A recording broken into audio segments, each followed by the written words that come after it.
Bonjour à tous, à toutes et à tous. Je suis Pierre Lafontaine, avocat. Nous avons rendez-vous aujourd'hui pour évoquer cette question de la responsabilité des membres de l'enseignement public liée à la crise que traverse notre pays du coronavirus. En fait, je vous cache pas que pour moi c'est une première, cette forme de visioconférence. Je voulais d'abord vous demander si vous m'entendez bien, si vous voyez, si vous m'entendez bien. Donc, est-ce que vous pouvez me dire ce qu'il en est? Ok, je vois que euh, vous m'entendez bien et que vous me voyez bien. Donc, il n'y a pas de problème. Alors, nous allons commencer. On va faire les choses en deux parties. La première, ce sera un exposé sur la question de votre responsabilité, de vos responsabilités. Et puis en deuxième partie, si vous voulez bien, eh bien, on passera aux questions. Et je vous suggère de me les poser en levant la main. Je crois que c'est quand même le plus simple et le plus audible. Je salue ceux que je connais. Alors ceux que je connais, c'est bien sûr l'autonome de la Seine, et puis ce sont les présidents et responsables, représentants des autres autonomes de l'Union des autonomes, 28, 42, 49, 77. Bonjour à tous. Et puis bonjour à tous ceux que je ne connais pas. Avec certains d'entre vous, on a pu échanger déjà par mail quand vous m'avez posé des questions. Je vois que certains d'entre vous se sont inscrits. Et donc, bonjour à tous et nous allons commencer. Alors, la première chose, c'est quand même de vous dire pourquoi je fais cette visioconférence. Et parce que j'ai, depuis un certain temps, d'une part, entendu et lu beaucoup de choses autour de votre responsabilité et j'ai entendu aussi vos réactions. Certains se sont émus, pour certains qui m'ont dit qu'ils étaient paniqués parce qu'ils avaient entendu ou lu au sujet de vos responsabilités, notamment de la plus lourde et quasiment la seule, de votre responsabilité pénale. Et c'est vrai que j'ai aussi lu, j'ai aussi entendu et j'ai constaté que il y avait beaucoup d'approximations, parfois des contre-vérités, parfois des imprécisions, et qu'on disait un petit peu tout et n'importe quoi au sujet de vos responsabilités, au point de vous faire peur. Alors je pense que dans la période que l'on rencontre, c'est totalement inutile d'ajouter de la peur à la peur, donc la peur de vos responsabilités à la peur du virus, d'autant que vous allez voir, ça ne se justifie pas. Alors qu'est-ce qui m'autorise à m'exprimer devant vous, puisque beaucoup parlent, c'est une cacophonie autour de vos responsabilités. Eh bien, c'est simplement ceci. Voilà, au départ, je suis avocat de l'autonome de la Seine. Je le suis d'ailleurs toujours. J'ai donc 27 années d'exercice professionnel et dans cette spécialité qui est le conseil, l'assistance et la défense des membres de l'enseignement public. Donc c'est vrai que ce n'est pas rien et mon activité a consisté notamment à vous défendre quand votre responsabilité pénale était mise en jeu. Alors c'est bien l'objet de la question qui se pose aujourd'hui. Est-ce que votre responsabilité pénale peut être engagée face aux conséquences de la crise du coronavirus dans le contexte de la rentrée scolaire qui a lieu pour les écoles à partir du début de la semaine prochaine et pour les collèges un petit peu plus tard. Alors je vous disais, j'ai travaillé pendant 27 ans pour défendre et assister et conseiller les membres de l'enseignement public. Aujourd'hui, je ne plaide plus, mais je suis toujours le consultant de l'autonome de la Seine. J'interviens aussi dans beaucoup d'autres situations à la demande des autres autonomes de l'Union et parfois également à la demande des rectorats, des inspections académiques, du ministère de l'Éducation nationale, par exemple, il y a quelques années, pas si longtemps, je suis intervenu à l'ESN à Poitiers sur le thème apporter une aide juridique au directeur d'école.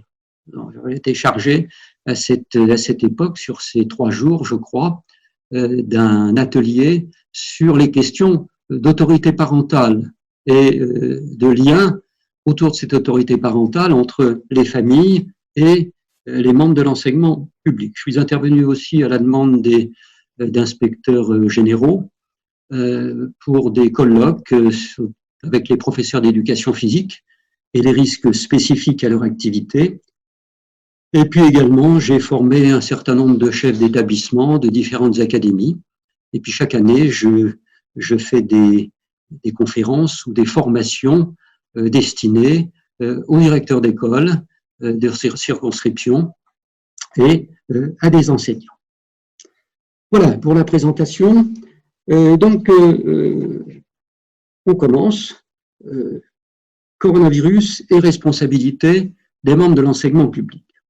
Alors, la première chose, c'est qu'à partir du moment où on vous demande de reprendre le travail, sauf exception, pour ceux qui sont, par exemple, vulnérables selon le protocole sanitaire, vous avez l'obligation de reprendre le travail.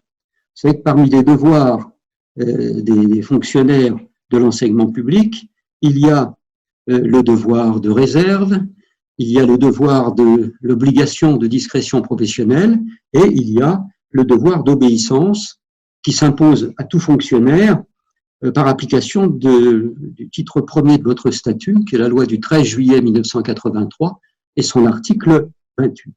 Face à ça, il n'y a pas beaucoup de solutions pour ne pas travailler, à part celle avec préavis de se mettre en grève ou à part cette possibilité, on va le voir, difficile à exercer, de faire valoir son droit de retrait.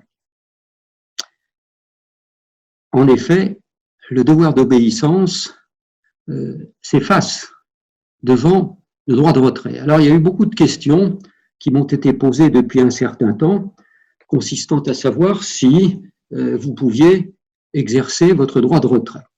Je vous rappelle que ne peut exercer son droit de retrait qu'un membre de l'enseignement public, quel qu'il soit, qui pourrait se retirer d'une situation de travail dont il aurait un motif raisonnable de penser qu'elle présente un danger grave et imminent pour sa vie ou sa santé, et ceci sans encourir ni sanction, ni retenue de traitement.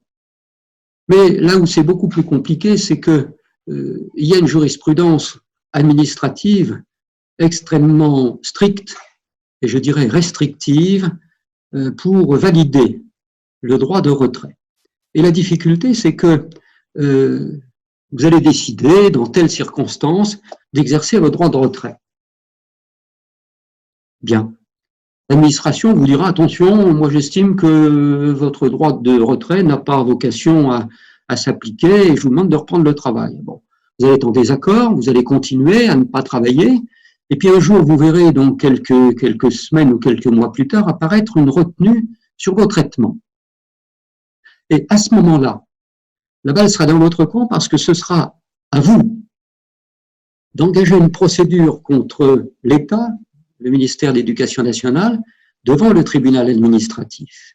Et il n'y a que le tribunal administratif qui pourra juger si votre droit de retrait est valide, et ceci quelques mois plus tard. Donc, mon rôle est de vous dire dans quel cas vous pouvez exercer vos droits de retrait, et précisément dans le contexte de la crise que traverse actuellement notre pays. Le droit de retrait, c'est un droit individuel. Donc, ça n'est pas un droit collectif. Vous ne pouvez exercer le droit de retrait que si vous avez vous-même et pour vous un motif raisonnable de penser que votre situation de travail présente un risque grave et imminent. Ça veut dire que le danger auquel vous êtes confronté, à lui tout seul, ne suffit pas. la gravité de ce danger. C'est une deuxième condition, mais ça ne suffit toujours pas. Et il faut donc que la troisième condition soit réunie, et c'est souvent celle qui manque, c'est l'imminence du danger. Donc un danger grave et imminent. Il y a quelques années, parce que finalement l'exercice de ce droit n'est pas nouveau, même s'il a été un petit peu galvaudé, les enseignants se sont mis à exercer leur droit de retrait face à une agression de l'un d'entre eux dans une école, un collège ou un lycée. J'avais fait, pour une rubrique juridique que je fais chaque année, j'avais fait une étude de la jurisprudence administrative.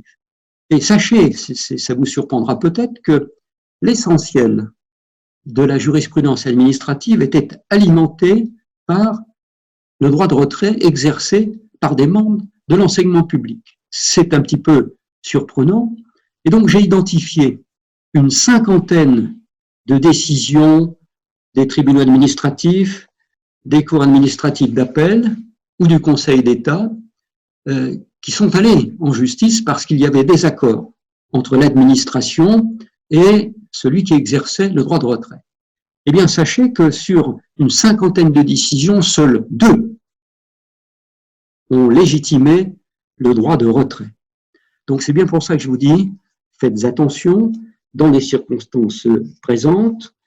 D'abord, c'est un droit individuel pour vous protéger vous, pas pour protéger vos collègues, ni pour protéger vos élèves.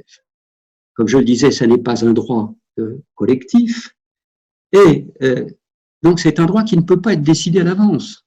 Donc si aujourd'hui vous décidiez d'exercer vos droits de retrait, vous auriez tout faux, parce que le droit de retrait, sa légitimité est appréciée au moment où vous l'exercez, pas avant.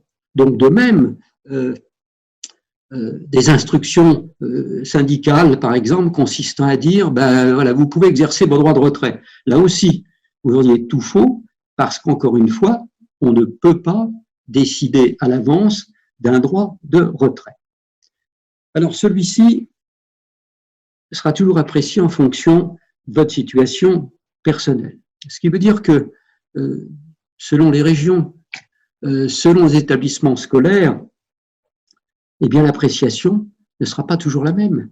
Il pourrait être par exemple justifié pour un enseignant qui est en fin de carrière, qui n'est pas loin de la retraite et qui est atteint d'une maladie chronique, alors qu'il ne le serait plus, y compris dans le même établissement, pour un jeune enseignant en pleine santé. Ensuite, il y a un autre élément qui entre en ligne de compte et qui est facilement vérifiable, c'est que l'État, vous pensez bien qu'il connaît, votre administration connaît la possibilité de ce droit. Et donc l'État, parfaitement informé de la situation sanitaire, comme les collectivités locales qui sont propriétaires des écoles, des communes, des collèges, les départements, des lycées, les régions, ont tout intérêt, ce qu'ils ont fait plus ou moins bien, de prendre les mesures de protection appropriées afin que votre droit de retrait, afin que le droit de retrait ne trouve pas vocation à s'appliquer. Alors, il y a aussi un autre élément qui entre en ligne de compte, la zone rouge, la zone verte, l'évolution d'une couleur à une autre, et puis la force, la virulence du virus. Est-elle en voie de diminution? Est-elle en voie d'augmentation? Tous ces éléments entreront en ligne de compte. Bon, si je vous dis tout ça, c'est parce que je ne crois pas qu'en l'état actuel, il serait facile pour vous, d'une manière générale, d'exercer votre droit de retrait. Bon, il existe, sachez simplement que cette condition d'un risque grave et imminent, elle doit être strictement remplie, et qu'à défaut de quoi, on vous retirerait votre traitement. Alors il est question aussi, on vous a aussi dit, mais là je ne veux pas vous faire peur, parce que même si en droit c'est la réalité, il pourrait être engagé une procédure disciplinaire. mais uniquement dans le cas où vous abuseriez de votre droit de retrait, dans les causes qui l'ont déclenché, dans la durée aussi de son exercice. Mais en principe, je n'ai quasiment jamais vu l'administration engagée de poursuites disciplinaires. Voilà ce que je voulais vous dire pour un droit de retrait, le droit de retrait. Nous allons ainsi pouvoir aborder la question de vos responsabilités. Ah, ici, c'est assez simple. Alors, je sais que vous avez beaucoup de questions, donc vos questions, si vous voulez, dans un deuxième temps, je vais terminer cet exposé, je vais continuer à le terminer, puis dans un deuxième temps, vous me poserez vos questions. Je crois que le plus simple, ce sera en levant la main, et puis je vous donnerai la parole pour ainsi pouvoir vous répondre. Je souhaite que vous puissiez tous poser vos questions, sachant que je sais que les présidents des autonomes ont récolté une liste de questions de leurs adhérents qu'ils renverront ensuite à ceux-ci. Notre webinaire est enregistré. Par conséquent, je leur enverrai, c'est convenu, cet enregistrement qui sera ensuite distribué ça représente finalement plusieurs milliers, voire dizaines de milliers d'adhérents, d'où l'importance quand même de ce que je suis en train de vous dire et de la nécessité de ne pas raconter des choses qui ne seraient pas vraies. Alors, sur la responsabilité, il y a déjà un double principe. Le principe qu'un membre de l'enseignement public, qu'il soit chef d'établissement, qu'il soit directeur d'école, qu'il soit enseignant, n'a qu'une obligation de moyens et non une obligation de résultat. Vous n'avez évidemment aucune obligation de résultat quand vous allez reprendre le travail dans vos écoles, collèges et lycées. Vous n'avez sûrement pas comme obligation de résultat celle de consister à faire en sorte que vos élèves ne tombent pas malades. Ceci est une évidence, parce que ça, ce serait une obligation de résultat. Vous montrez la différence entre l'obligation de moyens et l'obligation de résultat. Le chirurgien a une obligation de moyens. Et si celui victime d'un accident qui lui est amené, il n'arrive pas à le sauver, s'il a mis en œuvre tous les moyens mis à sa disposition par la science, il sera inattaquable en justice. Alors que si vous amenez votre voiture au garagiste pour faire remplacer votre boîte de vitesse, lui, il a une obligation de résultat. Il doit vous rendre un véhicule avec une boîte de vitesse en état de fonctionnement. Ça, c'est le premier principe, mais c'est très important parce qu'il va beaucoup s'appliquer en cette période, c'est que vous avez une obligation de moyens. Donc, ne vous faites pas de soucis en disant « mais comment vais-je faire pour éviter qu'il y ait le moindre accident de santé survenant à l'un de mes élèves, à l'un de mes collègues ?» On n'en est pas là. Vous devrez mettre en œuvre tous les moyens qui sont à votre disposition en fonction de ce que vous aurez lu, des instructions qui vous auront été données, de la circulaire du 4 mai récente, également du protocole sanitaire.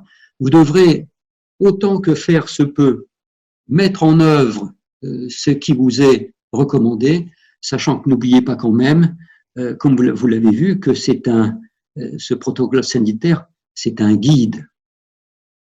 Et le mot dit bien ce qu'il veut dire. On vous guide sur la manière de faire les choses et après, eh bien, avec les moyens qui sont les vôtres, avec les moyens qu'on vous donne, qu'on donne aux collectivités locales, eh bien, vous devez faire en sorte d'appliquer aussi bien que possible le protocole.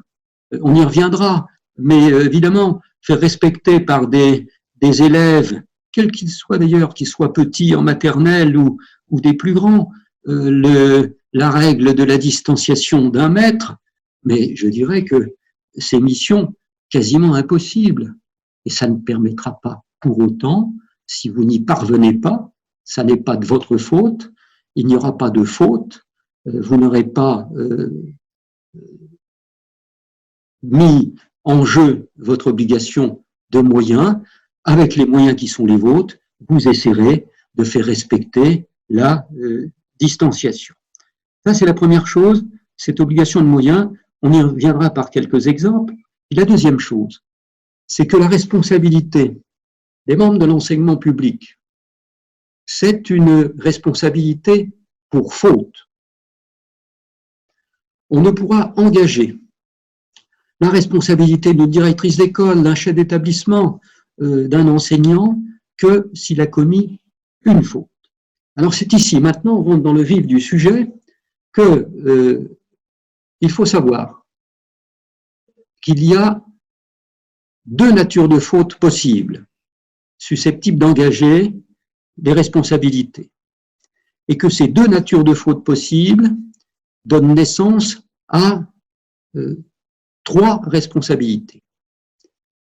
Donc, la première faute, c'est la faute du service qui peut donner lieu à la responsabilité de l'administration. Précisons la faute dans l'organisation du service qui va être susceptible d'engager la responsabilité de votre employeur. Et puis après, nous verrons l'autre nature de faute, qui est la faute de service, qui sera une faute personnelle à un membre de l'enseignement public, susceptible d'engager les deux autres responsabilités, pénale, on va s'y attarder un peu, et civile, qui sont deux responsabilités de nature différente. Donc deux fautes, trois responsabilités. Première faute, la faute du service et la responsabilité administrative. La faute du service, c'est la faute qui doit être regardée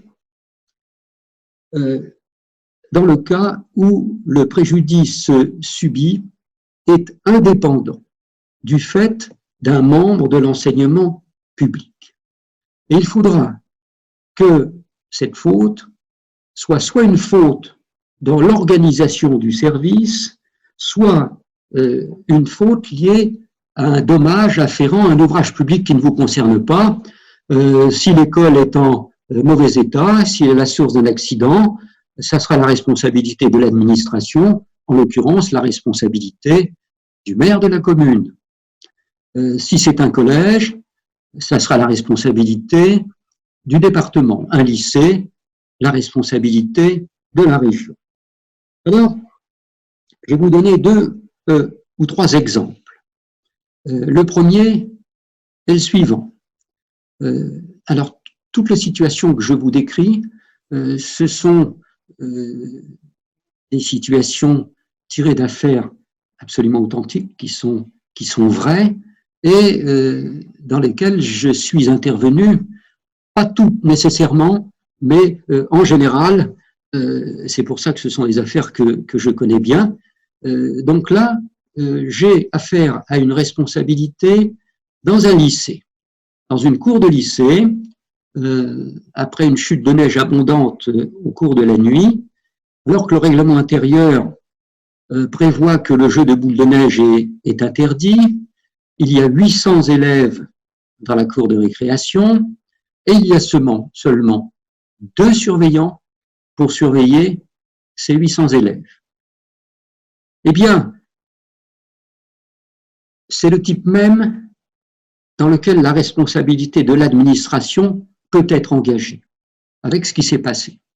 Parce qu'au cours d'une bataille de boules de neige géante, une boule de neige plus dure qu'une autre est partie d'un élève qu'on n'a pas identifié. Ils étaient 800, il y avait 2 surveillants pour les surveiller, et cette boule de neige a atteint une jeune fille à la tête, à l'œil, au cours de la récréation, et cette jeune fille, c'est un accident tragique, est décédée d'une hémorragie cérébrale, voilà, une hémorragie cérébrale au cours de cette récréation. Eh bien, les parents ont engagé la responsabilité de l'administration. Et c'est effectivement la responsabilité administrative qui a été retenue. Alors vous allez me dire, mais est-ce qu'on n'aurait pas pu rechercher d'autres responsabilités? Oui, c'est bien ce que les parents ont fait. Ils ne se sont pas d'emblée placés sur le terrain de la faute du service, dans l'organisation du service, mais sur la faute de service. Et ils ont même recherché, je vais vous expliquer après en quoi elle constitue, la responsabilité pénale. De qui? De 3 personnes. Les 2 surveillants et le chef d'établissement. L'enquête de police a permis de mettre, dans le cadre de cette recherche de responsabilité pénale, hors de cause, et les 2 surveillants qui étaient à leur poste, qui surveillaient, et le chef d'établissement, qui, avec les moyens qui étaient à sa disposition ce jour-là, avait réparti la surveillance de toutes les parties communes de son établissement d'une certaine manière, et donc toute faute de service a été écartée. Et donc c'est le tribunal administratif qui a décidé de condamner l'État, dans le cadre de cette responsabilité administrative pour faute du service, à indemniser le préjudice subi par la famille de cette jeune fille. On a d'autres exemples aussi, par exemple la responsabilité de l'État. Alors ça concerne une école, là c'est intéressant, une cour d'école. Pour vous tous qui êtes en partie, pas tous bien sûr, mais directeurs d'école ou enseignants, vous savez que vous avez le droit, au cours d'une réunion de conseil des maîtres, de mettre en place un système de surveillance et de roulement sans que vous soyez tous de service, de surveillance, c'est la cour de récréation, en permanence. Et donc, dans cette affaire que je vous cite là, il n'y avait, lors de cet accident, pas grave d'ailleurs, dans ses conséquences, qu'une seule personne pour surveiller la cour de récréation. Et c'était la directrice de l'école. Une jeune enfant en a télescopé une autre. Pendant que la directrice était en train d'intervenir sur un autre incident, elle n'a pas vu tout de suite ce qui était passé et les parents ont décidé de demander réparation de leur préjudice. Eh bien, ils ont engagé la responsabilité administrative de l'État sur le fondement d'une faute du service. Et vous le constatez, pas la faute de la directrice. Donc, dans l'aménagement de vos services de surveillance dans les cours de récréation, vous êtes d'ailleurs normalement dans l'obligation de transmettre à votre IEN, vous n'engagerez normalement pas, il y a quand même une jurisprudence, votre responsabilité personnelle. Vous ne commettrez pas de faute de service, ce qui aurait été différent si la directrice avait été prise en flagrant délit d'absence, de défaut de surveillance. Or, elle surveillait. Donc, on s'est reporté sur la faute du service et sur cette responsabilité anonyme de l'administration. Le troisième et dernier exemple de la responsabilité administrative, c'est par exemple dans un lycée, il y en a eu comme ça plusieurs, des accidents jadis, un panneau de basket qui s'effondre sur la tête d'un élève. Eh bien, dans ce cas, c'est un autre type de responsabilité, toujours pour faute du service, qui est lié à un dommage d'ouvrage public que la collectivité propriétaire, le maître d'ouvrage en quelque sorte, était tenu d'entretenir et de réparer. Et donc, dans cette affaire, c'est la région qui a été déclarée responsable. Voilà ce qu'est la responsabilité administrative. C'est donc le service qui est défaillant et ce n'est pas la personne elle-même. Donc, quand il y aura une faute du service, une mauvaise organisation du service, elle n'engagera pas votre responsabilité propre, puisque par définition, elle s'appuiera sur une faute du service et pas sur une faute de service. Alors, lié à la situation actuelle, à la rentrée scolaire, on pourrait supposer, parce que tous vous allez dire, mais c'est horriblement compliqué de respecter toutes les, c'est vrai, toutes les conditions prescrites par un protocole sanitaire qui fait entre 50 et 60 pages, par la circulaire du 4 mai qui l'accompagne, oui, vous avez parfaitement raison. Eh bien, si l'accident est lié justement à une espèce d'insuffisance des moyens d'encadrement ou des moyens de surveillance, eh bien, il faudra plutôt envisager la responsabilité de l'administration. Si un élève attrape le coronavirus pour des raisons qui ne tiennent pas à une faute de service d'un enseignant, eh bien, ce sera plutôt à rechercher la responsabilité de l'administration. C'est pour ça que j'en ai terminé sur la responsabilité administrative.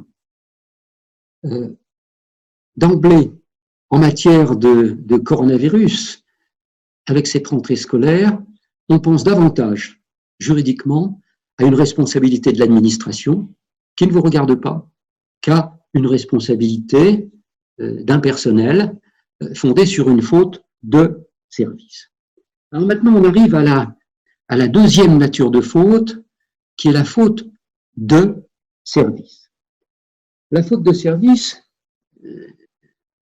c'est la faute qui s'inscrit dans le cas où le préjudice causé à un élève a son origine dans une faute d'un membre de l'enseignement public. Vous voyez ? Alors, il y a un moyen mnémotechnique pour distinguer faute du service et faute de service, pour que ce soit bien clair.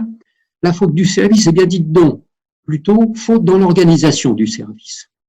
Alors que la faute de service, on ne peut pas dire la même chose. C'est pas une faute dans l'organisation de service, je ne sais pas si c'est bien français, en tout cas ça sonne pas bien à l'oreille, vous voyez, et ce sont deux fautes de nature totalement différentes. Par contre, attention, nous entrons dans le domaine de la faute de service, et la faute de service, elle peut donner lieu donc aux deux autres responsabilités, qui sont la responsabilité pénale et la responsabilité civile. On va d'abord parler de la responsabilité pénale. Je suis clair. Si la responsabilité d'un enseignant est engagée pour une faute de service, c'est une responsabilité qui soit va le concerner si elle est suffisamment grave pour être pénale, soit ne le concernera pas si c'est simplement une faute simple. Je m'explique. La responsabilité pénale, c'est une responsabilité sanction. Celui qui porte plainte, parce que le pénal c'est ça, la victime porte plainte, il vise une infraction pénale. À la limite, c'est ça. Et c'est ça seulement qu'un enseignant doit redouter. C'est qu'on recherche sa responsabilité pénale. Parce que la responsabilité civile, on va le voir en dernier, c'est une responsabilité réparation, dont l'objectif est de permettre la réparation du préjudice.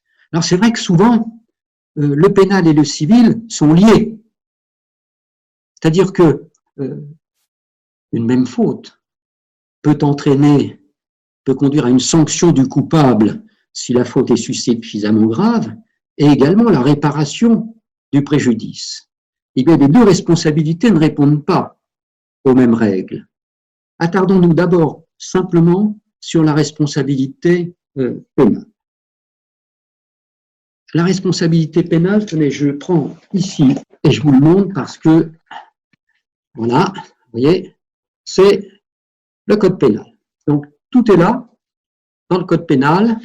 Si un jour on doit rechercher votre responsabilité pénale, on va porter une plainte pour tenter de soutenir que vous avez commis une infraction qui doit se trouver dans le code pénal.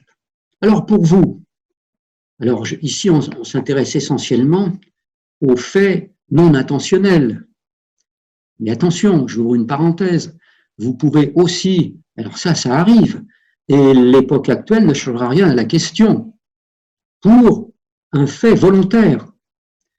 Vous exercez une violence sur un enfant.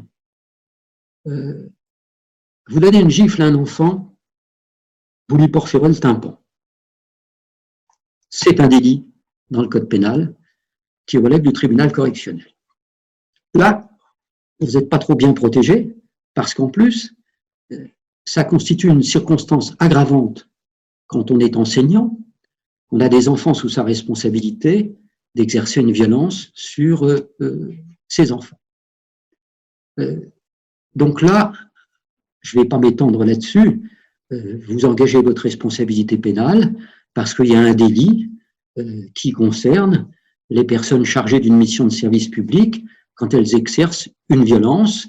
C'est une circonstance aggravante à leur responsabilité. Mais ce n'est pas tout.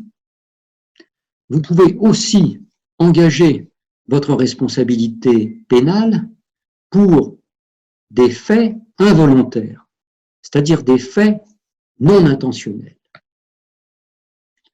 Alors ici, intervient, pour certains d'entre vous qui la connaissaient, une loi du 10 juillet 2000 qui est décidée de définir les conditions de la responsabilité pénale, engagée d'ailleurs par quiconque, pour des faits non intentionnels. Je prends par exemple simplement cet article, qui est l'article 221.6 du Code pénal, dont le titre est « Atteinte involontaire à la vie ».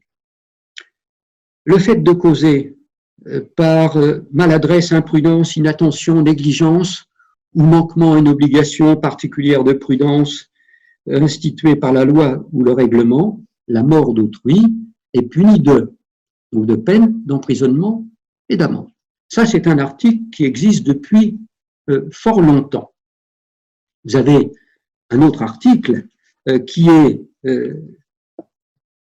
concerne aussi non plus lorsqu'il y a décès, mais lorsqu'il n'y a que des blessures, plus exactement une incapacité totale de travail personnel de plus de 3 mois.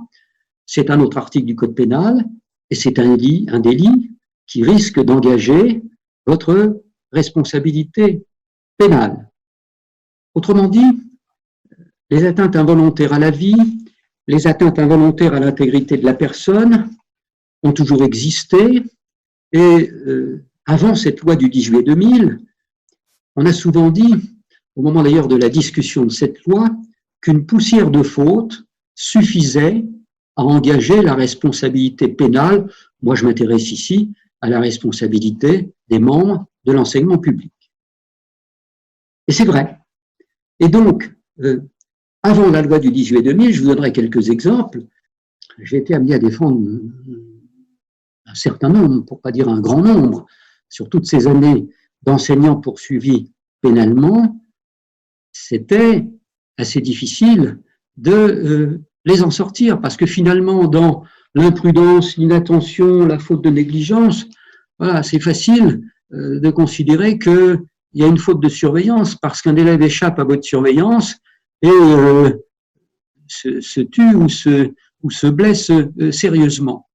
Donc, avant la loi du 10 juillet 2000, sur laquelle on va revenir, il y avait souvent matière à responsabilité pénale.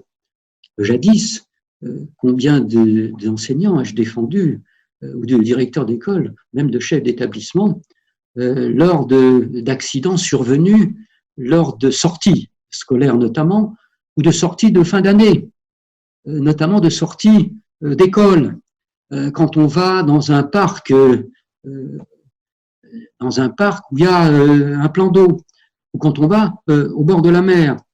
À une certaine époque, il y a eu un certain nombre de noyades d'enfants qui étaient placés sous la surveillance d'enseignants, alors qu'ils n'avaient pas droit, normalement, de se baigner.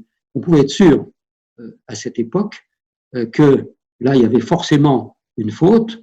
Vous étiez chargé de la surveillance de vos élèves.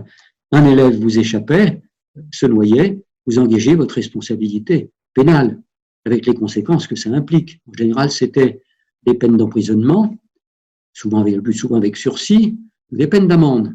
Ça, c'était avant la loi du 10 juillet 2000. Mais j'aurais une multitude d'exemples de responsabilités pénales que vous engagez à cette époque. Et puis, il y a eu la loi du 10 juillet 2000. Et la loi du 10 juillet 2000, elle est venue ajouter un article. Écoutez-le bien parce que il permet de mieux apprécier. Elle est venue redéfinir la notion de délit non intentionnel. Elle a dit désormais, donc à partir de l'an 2000, ça fait 20 ans, il n'y aura plus délit, il n'y aura plus de responsabilité pénale en cas de faute d'imprudence, de négligence, etc., disons, de faute de surveillance, s'il est établi que l'auteur des faits, c'est-à-dire l'enseignant,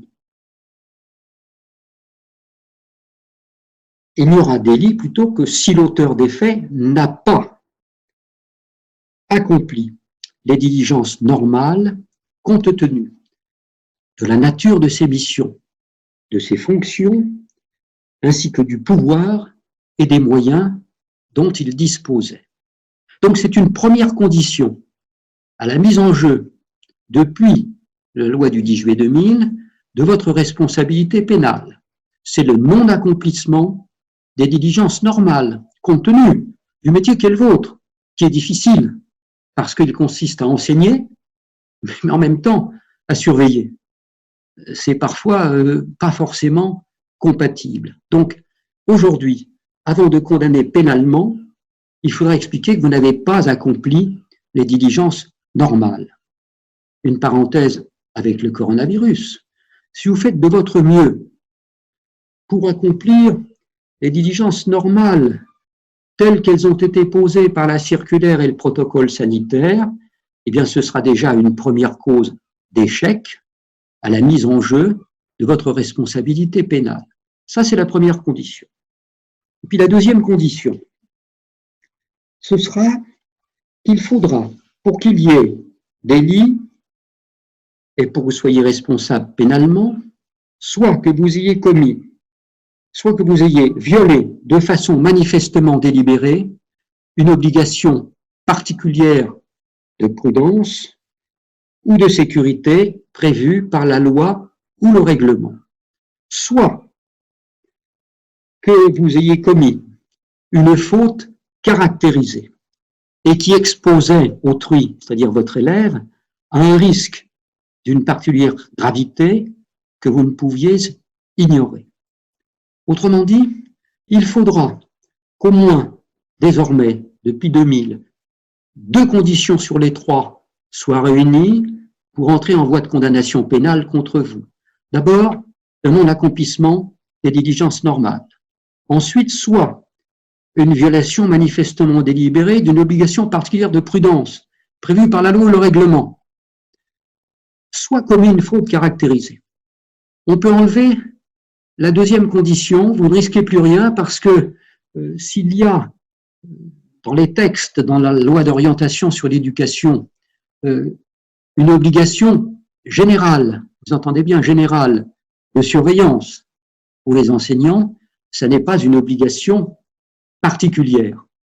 Donc, plus jamais depuis 2020, on a pu vous reprocher en responsabilité pénale la violation d'une obligation particulière de prudence parce que il n'y a aucun texte, aucune loi ou aucun règlement qui vous impose une obligation particulière de prudence, qui consisterait par exemple à vous dire vous devez toujours avoir vos 25 élèves sous votre vue.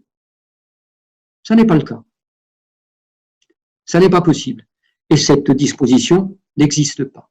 Donc, après le non-accomplissement des diligences normales qu'il faudra pouvoir vous imputer, il faudra, c'est la dernière condition, que vous soyez convaincu d'avoir commis une faute caractérisée et, vous entendez bien, et qui exposait votre élève à un risque d'une particulière gravité que vous ne pouviez ignorer.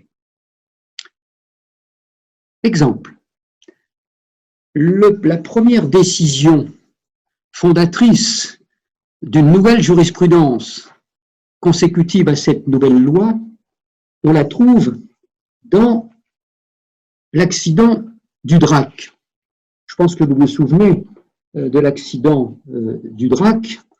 en fait, une institutrice, une directrice, avec l'appui d'une animatrice, avait décidé d'organiser tout ça légalement autorisé par la directrice de l'école, par l'inspecteur de l'éducation nationale, la visite dans le lit du drac pour rechercher l'habitat des castors.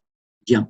Et au cours de cette activité, eh bien, il y a eu un lâcher d'eau intempestif d'EDF et ça a été un accident aux conséquences très graves puisque une animatrice et 6 enfants sont décédés. Cette affaire est arrivée un petit peu avant la loi du 10 juillet 2000.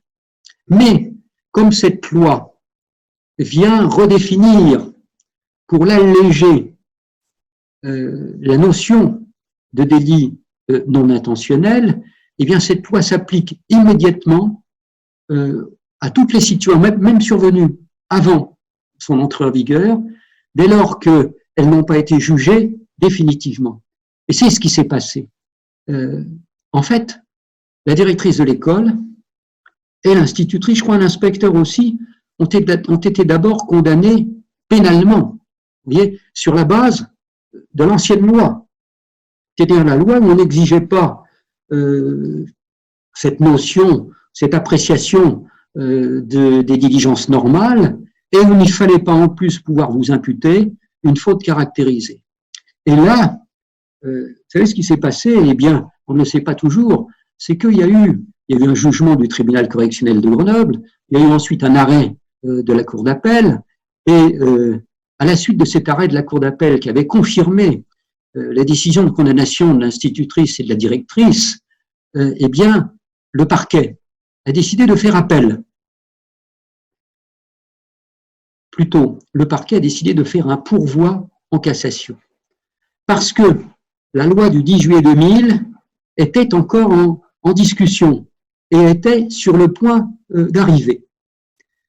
Donc, la Cour de cassation, saisie avec un certain délai, en présence de la loi du 10 juillet 2000, a dit je casse l'arrêt de la Cour d'appel qui a condamné la directrice et l'enseignante, c'est une violation de l'intérêt de la loi, et je demande le renvoi devant une autre Cour d'appel pour rejuger cette affaire au vu de la nouvelle loi qu'on appelle la loi Fauchon, la loi du 10 juillet 2000.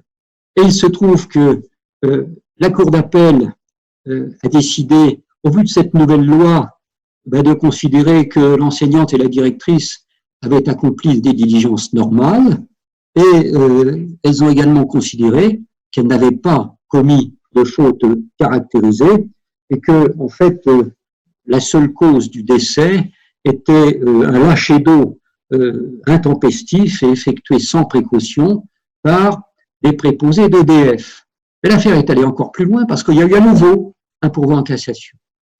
Et cette fois-ci, la Cour de cassation, réunie en chambre réunie, a confirmé la décision de relax, c'est-à-dire non coupable, de la directrice et de l'institutrice. C'est à partir de ce moment-là, donc je n'ai pas les dates, mais c'est quelques années après la loi du 10 juillet 2000, que la jurisprudence a changé. Alors je dois vous dire, à titre personnel, que alors qu'avant la loi du 10 juillet 2000, il y a eu beaucoup de condamnations, quand même, dans des affaires très graves. Malheureusement, il peut y avoir quelques accidents mortels chaque année sur notre territoire liés à des activités scolaires en classe ou en dehors de la classe. S'il y avait eu beaucoup de condamnations pénales avant la loi du 10 juillet 2000, depuis cette loi, depuis cette jurisprudence constituée par cet arrêt de la Cour de cassation dans l'affaire du Drac, eh bien, même s'il y a eu encore des mises en cause d'enseignants, il y a eu beaucoup moins de condamnations. Le premier exemple, enfin le deuxième après l'affaire du Drac que j'ai, c'était une enseignante qui avait autorisé, CM2, un enfant à se rendre seul aux toilettes, parce qu'elle était seule avec 25 élèves. Et quelques minutes après, alors qu'elle envoie un camarade le chercher, elle est appelée et elle constate que l'enfant s'est s'est attrapé le cou dans une serviette en rouleau comme ça, s'est tourné la tête et il ne respirait plus. Très vite, avec un collègue, il décroche cet enfant qui est transporté à l'hôpital et malheureusement, cet enfant est décédé 6 jours après. Eh bien, les parents de cet enfant ont porté plainte contre l'enseignante. Il nous a fallu quand même plusieurs années, pas loin de 7 ans, 8 ans, pour, en allant jusqu'en cassation, obtenir une décision qui, au vu de la loi du 10 juillet 2000 et de la nouvelle jurisprudence, a décidé que cette enseignante n'avait pas commis de faute caractérisée et qu'elle avait accompli les diligences normales puisqu'on ne pouvait pas interdire à un enfant de se rendre aux toilettes. Au passage, je dirais que cette affaire, qu'on retrouve en note de jurisprudence dans le Code pénal, constitue aujourd'hui une jurisprudence qui permet à un enseignant, avec les précautions d'usage évidemment, alors qu'il est seul avec des enfants, eh bien, de laisser un enfant se rendre seul aux toilettes. Vous voyez un exemple d'une jurisprudence qui a permis d'obtenir la relaxe de cette enseignante.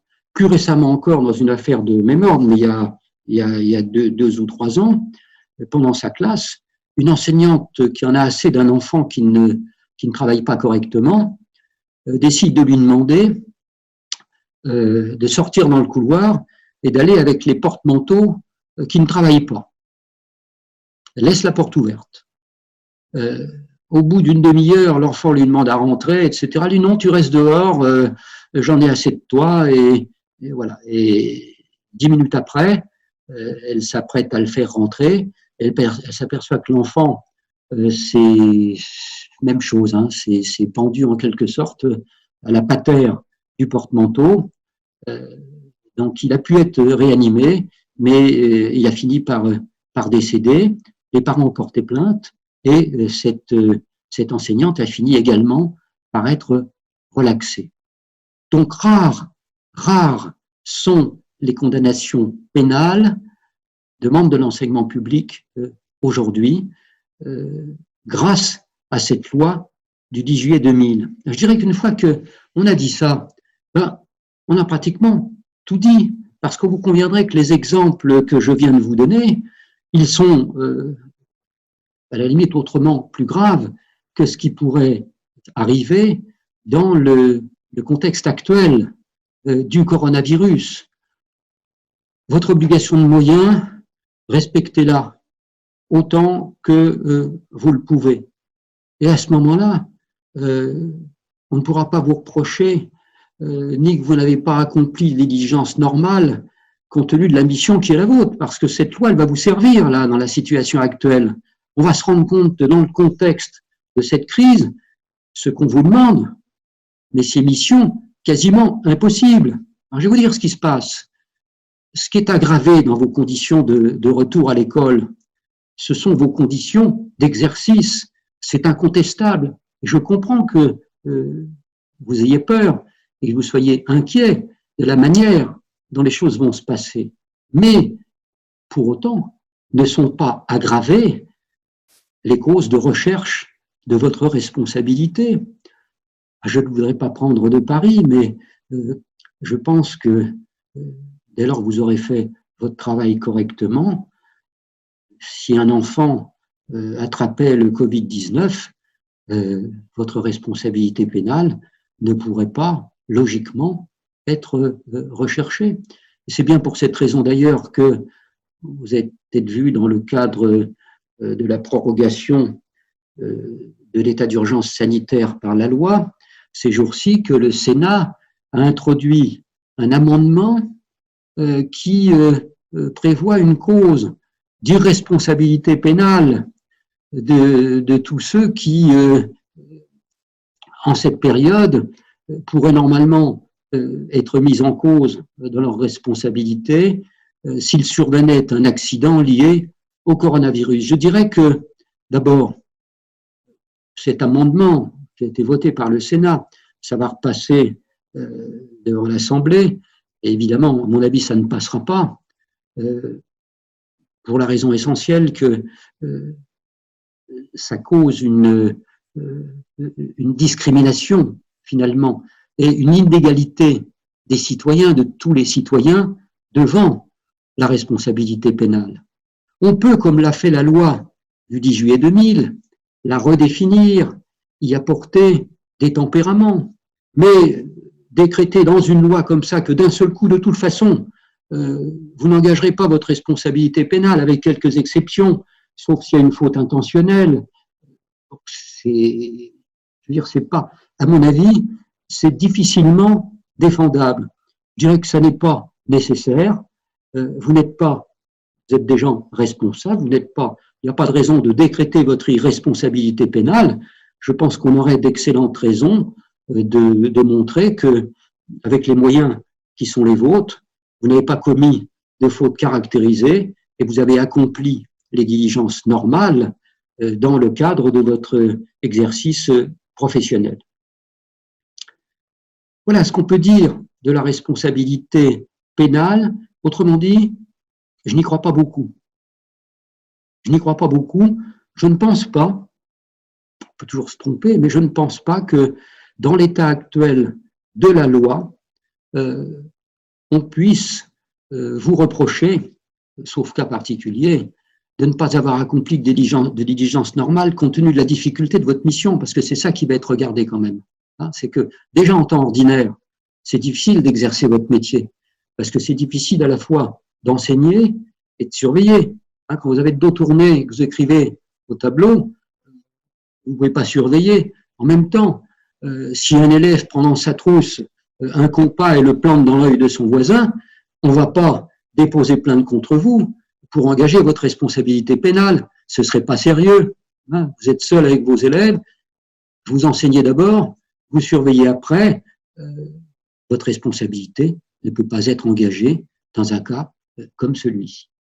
Voilà ce que je voulais dire de la responsabilité pénale, qui est quand même quelque chose d'important, c'est certain, parce que je vous rappelle qu'elle peut avoir des conséquences. Des conséquences graves, puisqu'elle est assortie très souvent de peines d'emprisonnement et d'amende, mais c'est la plupart du temps de l'emprisonnement avec sursis. Alors on ne va pas en prison, il ne va pas tout de suite en tout cas, puisque le sursis s'applique pendant 5 ans de peine d'amende, et puis il peut y avoir des conséquences également sur votre casier judiciaire. Vous n'avez pas le droit d'avoir l'inscription d'une condamnation pénale sur le bulletin numéro 2 du casier judiciaire. Je pense que la loi du 10 juillet 2000 vous protège suffisamment pour que vous n'ayez pas aujourd'hui à redouter d'engager votre responsabilité pénale. Alors ça, c'est la responsabilité pénale. Donc, faites bien votre travail, ayez le souci de la sécurité de vos élèves, de la préservation de leur santé, de la prévention des accidents de toute nature, et en principe, ça suffira. À l'impossible, nul n'est tenu. Le risque zéro n'existe pas. Et vous ne pourrez pas éviter l'accident. S'il y a un enfant qui attrape le coronavirus, puis après, il y a aussi le problème de la causalité. Où l'a-t-il attrapé? Enfin, vous voyez, tous les obstacles qu'il y a qui ne permettront pas logiquement d'engager votre responsabilité pénale. Le dernier point, et puis j'en aurai terminé, c'est beaucoup plus court, c'est la responsabilité civile. La responsabilité civile, elle est également fondée sur votre faute. Il faut qu'il y ait une faute d'un membre de l'enseignement public. Et cette faute, c'est le propre de la responsabilité civile, elle engage un préjudice, elle entraîne un préjudice, et avec la relation de cause à effet entre la faute que vous avez commise et le préjudice, les 3 conditions sont réunies pour engager votre responsabilité civile. Ici, c'est toujours une faute de service, mais alors pour engager votre responsabilité pénale, il faut au moins une faute caractérisée. Pour engager votre responsabilité civile, une faute simple, une faute légère suffit. Ça n'est pas grave. Cette responsabilité civile ne vous concerne pas directement. Pourquoi? Parce qu'il y a une loi que beaucoup connaissent, notamment les responsables d'Autonome, qui est une loi du 5 avril 1937. Alors aujourd'hui, c'est mieux, puisqu'elle a été codifiée, de se souvenir qu'elle est codifiée dans le Code de l'éducation et que c'est l'article L 911-4 du Code civil qui dit ceci, que chaque fois que votre responsabilité civile est susceptible d'être engagée, la responsabilité de l'État sera substituée à la vôtre. Ce qui veut dire que jamais, je dis bien, vous ne pouvez être tenu de réparer un préjudice, c'est-à-dire de payer de l'argent, des dommages et intérêts, alors que pour autant, vous aurez commis une faute. La faute civile, il faut qu'elle soit démontrée, mais ensuite, la famille ne peut pas vous attraire devant le tribunal civil. Elle doit attraire l'autorité académique qui représente l'État, qui va se substituer à vous. Alors, ce que j'ai lu et entendu est juste, cet article L 911-4, cette loi de 1937, prévoit la possibilité d'une action récursoire. C'est-à-dire, une fois que dans l'action principale, l'État aura indemnisé le préjudice, ça peut monter parfois à des sommes très importantes quand il y a décès d'un enfant. Et bien, cette loi dit que, en cas de faute personnelle, l'État pourrait se retourner contre vous dans le cadre d'une action récursoire. Alors là, nous avons une jurisprudence et une pratique administrative qui est extrêmement claire, que depuis plus de 37 ans, donc j'ai pu vérifier et contrôler, seule une faute lourde de votre part, qui vous place en quelque sorte en dehors de votre métier de membre de l'enseignement public, pourrait permettre à l'État d'exercer l'action récursoire, de se retourner ensuite contre vous. Alors, on a un seul exemple, hein, ça c'est une jurisprudence aussi qui est constante. L'État, parfois, dans les affaires d'agression sexuelle sur des élèves, vous voyez que ça va très loin, la substitution de responsabilité. Parce que vous placez, dans cette hypothèse, vraiment en dehors de votre fonction. On n'est pas enseignant, directeur d'école, chef d'établissement, pour exercer des actes de cette nature, ben, même dans ces cas-là. Là, alors vous allez engager évidemment votre responsabilité pénale, vous allez être condamné lourdement dans le cadre de la responsabilité pénale. Et comme les parents vont demander la réparation de leur préjudice, eh bien l'État, même dans ce cas-là, qui se sera substitué à vous et qui aura payé les dommages et intérêts, eh bien dans ce cas-là, l'État pourra se retourner contre vous. Donc il l'a déjà fait, vous voyez, mais c'est le seul cas. Par exemple, l'enseignant, directeur d'école, qui exerce une violence, quel que soit son caractère de gravité, mais qui a un lien avec la fonction, parce qu'un élève l'a énervé ou l'a insulté, et puis ça part très vite, eh bien, même dans ces affaires à caractère volontaire, l'État ne se retournera pas contre vous.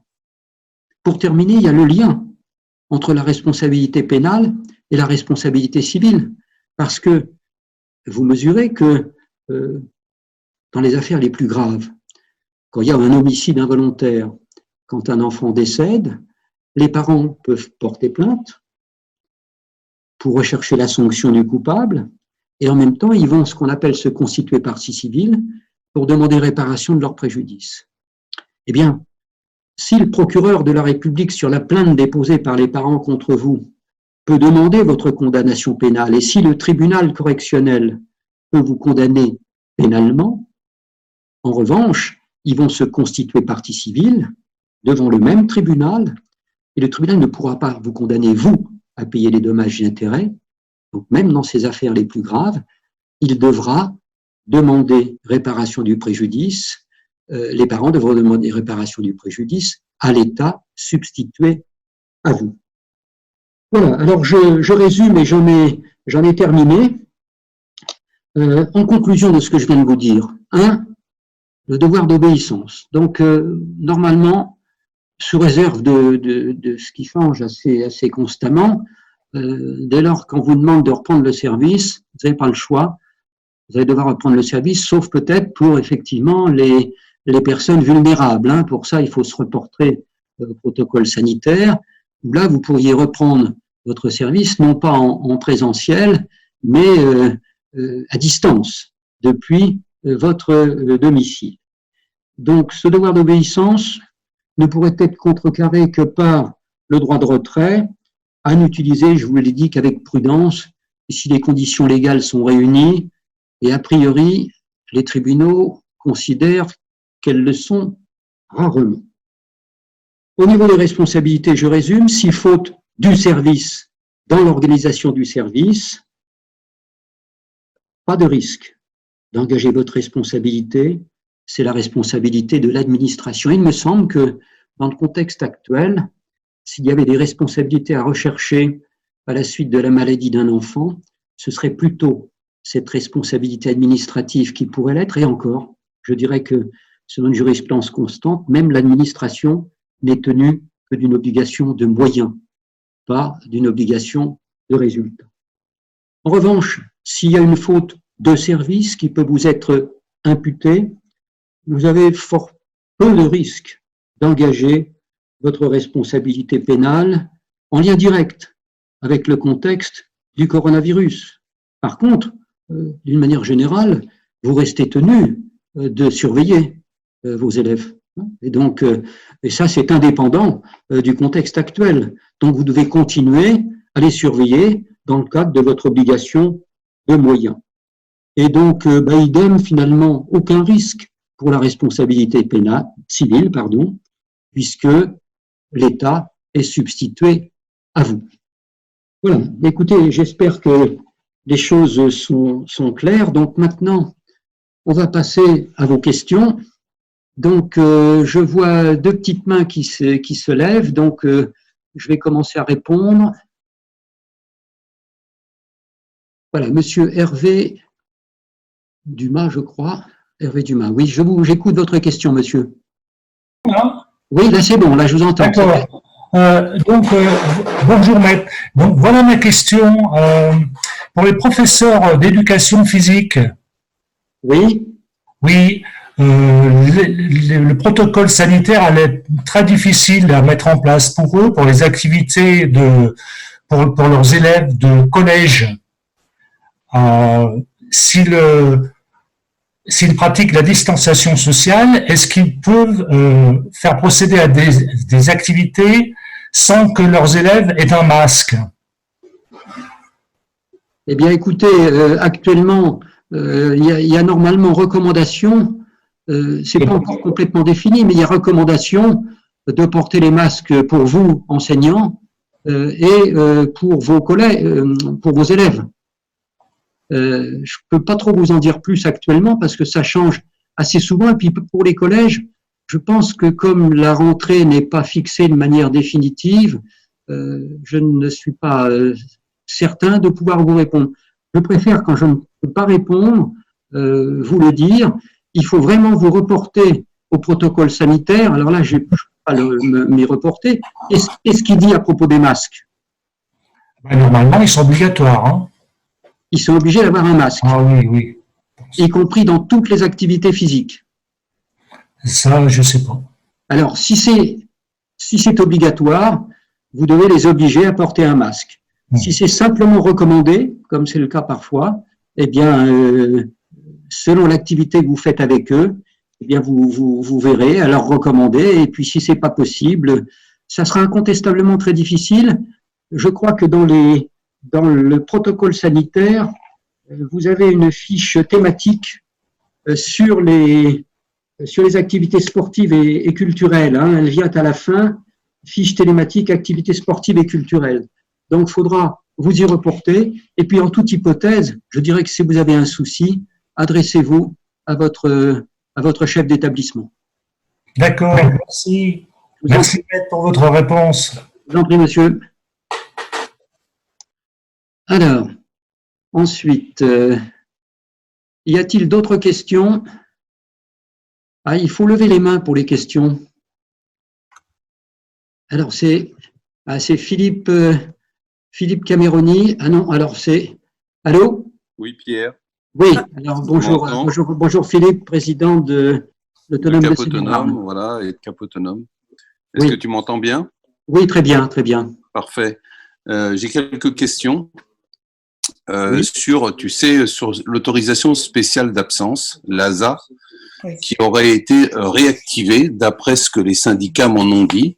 Oui. Donc, j'aurais voulu éventuellement avoir ton avis. Il serait possible aux collègues pour Oui. garde d'enfants de rester à la maison du 11 mai au 2 juin. Oui, alors. Donc ça, je voudrais savoir si effectivement tu as eu une information concernant cette Non, j'ai recherché. Cette possibilité. J'ai recherché, mais je n'ai rien. Et je recommande quand même de se méfier de ce qu'on appelle aujourd'hui la FAQ, la foire aux questions, vous savez. D'accord. Parce que Alors, ça, moi, j'ai une information qui dit que le comité technique ministériel du mardi 5 mai, en réponse aux interrogations des syndicats, a indiqué que les ASA, donc, pour Oui. garde d'enfants, sont réactivés pour la période du 11 mai au 2 juin. Voilà. Bien. Moi, je n'ai pas plus d'informations que ça, donc il serait bon peut-être qu'on se renseigne les uns les autres. Si Bon. quelqu'un a une information Oui. qu'on puisse nous la donner, ça me paraît intéressant. Donc, Mais j'aurais surtout une autre question extrêmement importante oui. sur le retour dans les écoles primaires et maternelles d'enfants MDPH, Voilà. d'enfants qui vont être incapables de respecter la distanciation sociale. Oui. J'ai eu énormément à l'autonome Oui. de remontées de collègues qui sont extrêmement inquiets dans le Oui. fait que ces enfants vont être compliqués à gérer parce qu'ils l'étaient déjà avant la distanciation sociale. Donc là, Oui. pour certains, ils collent les autres, ils font toutes sortes de choses qui font qu'à un moment, ça va être compliqué. Donc la responsabilité des enseignants, où se situe-t-elle? Oui. Et effectivement, ces enfants vont revenir. Ils font partie des enfants prioritaires, donc ils seront de nouveau dans les Oui. classes. Alors, bon, je réponds. La réponse, elle est simple sur le plan de la responsabilité. Évidemment, la situation est très compliquée pour l'enseignante en question. Hier, j'ai une enseignante qui est peut-être d'ailleurs dans les participants à ce webinaire, qui m'a posé la question en maternelle d'un enfant de grande section qui est atteint de ah ben ça y est, j'ai oublié il est autiste, voilà. Oui. Il est autiste. Donc elle me dit, enfant adorable, qui est pris en charge par la MDPH, donc il y a un PPS, tout est prévu, il y a l'assistance d'une assistante d'éducation, et donc elle me dit, il sera impossible pour lui de lui faire respecter la distanciation. Alors, je lui dis, madame, le problème c'est que le cas d'ailleurs est prévu des enfants qui sont porteurs d'un handicap, leur scolarité doit être favorisée au même titre, et ça c'est conforme à la loi de 2005 sur le handicap, au même titre que tous les autres enfants. Donc, sous peine de discrimination, il est impossible d'exclure cet enfant, je veux dire de trouver des raisons qui ne soient pas normalement scolarisées, et je sais bien qu'il sera quasiment impossible sur le terrain de faire respecter la distanciation. Vos collègues, dans cette hypothèse, donc, ne peuvent donc pas refuser les enfants, mais n'engageront pas pour autant leur responsabilité, bien au contraire, parce qu'on mesurera la difficulté pour eux de respecter le protocole sanitaire dans ce type de circonstances. Voilà. Philippe, c'est bon? Merci. Moi, j'ai encore d'autres questions, mais je laisse la parole à d'autres personnes. Si voilà, je reviendrai. J'ai une ou deux questions encore, mais parole aux autres en attendant. Bien sûr. Donc là, je vais passer la parole à Madame. C'est moi. Voilà, c'est vous? Oui, c'est moi. Très bien, Madame Sophie. Violente, oui, ben oui. Très bien, très bien. Voilà, donc moi je suis déléguée par l'autonome du centre Val-de-Loire. Très bien, oui, c'est ça. D'accord. Voilà. Oui. Donc je suis ravie que mon collègue Philippe ait posé ces deux questions parce qu'effectivement, nous les avions aussi, nous, d'une façon un petit peu précise. Donc voilà, j'ai bien entendu les réponses et ça me semble important, effectivement. Alors, moi, je voulais voir qu'on me pose aussi des questions sur si on peut, en tant que directrice d'école, on me demande, je m'interroge sur la signification d'une signature que nous demanderait la préfète, nous engageant, nous et elle, à avoir fait tout notre possible avec les moyens dont nous disposions. Qu'est-ce que cela veut dire juridiquement? Pardonnez-moi, mais à mes yeux, ça ne veut rien dire du tout. Rien. Hein? Je ne vois pas la préfète vous demander directement une signature pour dire vous faites tout votre possible. Je vous rappelle que la directrice de l'école est là pour supérieur hiérarchique l'IEN, au-dessus l'IADAZEN. Oui. Donc la préfète, voilà, c'est la représentante de l'État, mais votre collègue relève d'abord de la hiérarchie de son inspectrice. C'est tout. Et en aucun cas, son inspectrice ne peut lui demander de signer quoi que ce soit. D'une manière générale, on ne peut pas vous demander de signer quoi que ce soit. Voilà, d'accord. Bon, c'est très clair. Merci beaucoup. Une deuxième rapidement, oui, qui vient plutôt des ATSEM, du NATSEM, parce que c'est important pour eux. Si nous devons apporter des premiers soins à un enfant, on sait que les gestes barrières peuvent effectivement être respectés, mais pas la distanciation physique. oui. Alors, est-ce qu'on est toujours autorisé à procéder à des petits soins ou bien, et puis quel risque encourons-nous éventuellement?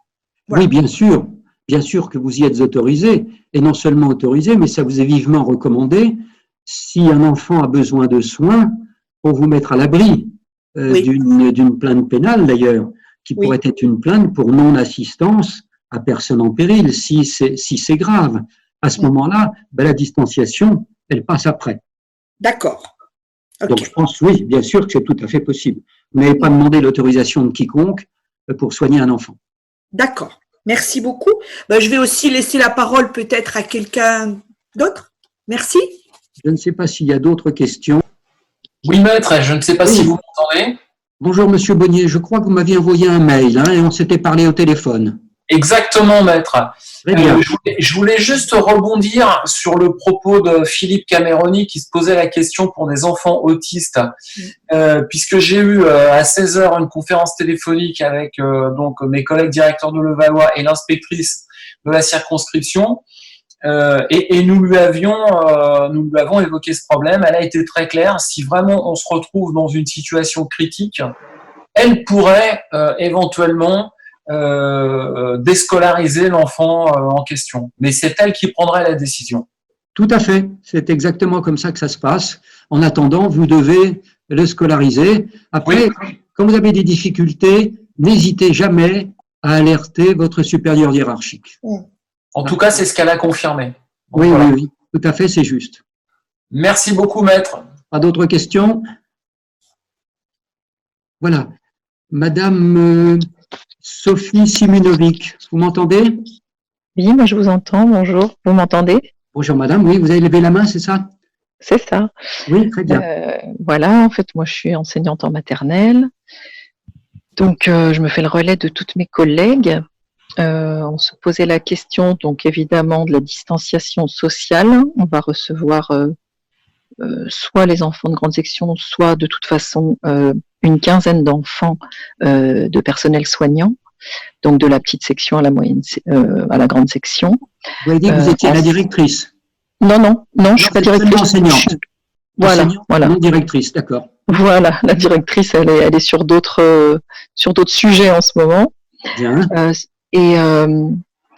Donc par rapport à cette distance d'1 mètre, là, il y a une collègue qui vient de parler en cas de soin d'enfant. Donc moi, nous, c'est même pas ça qu'on se pose la question.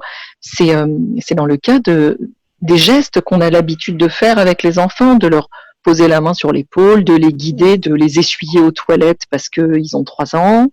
Là, on nous a demandé les parents sont tenus de mettre des habits, des pantalons souples par exemple, sans boutons, parce qu'on ne doit pas s'approcher des enfants pour leur fermer les boutons.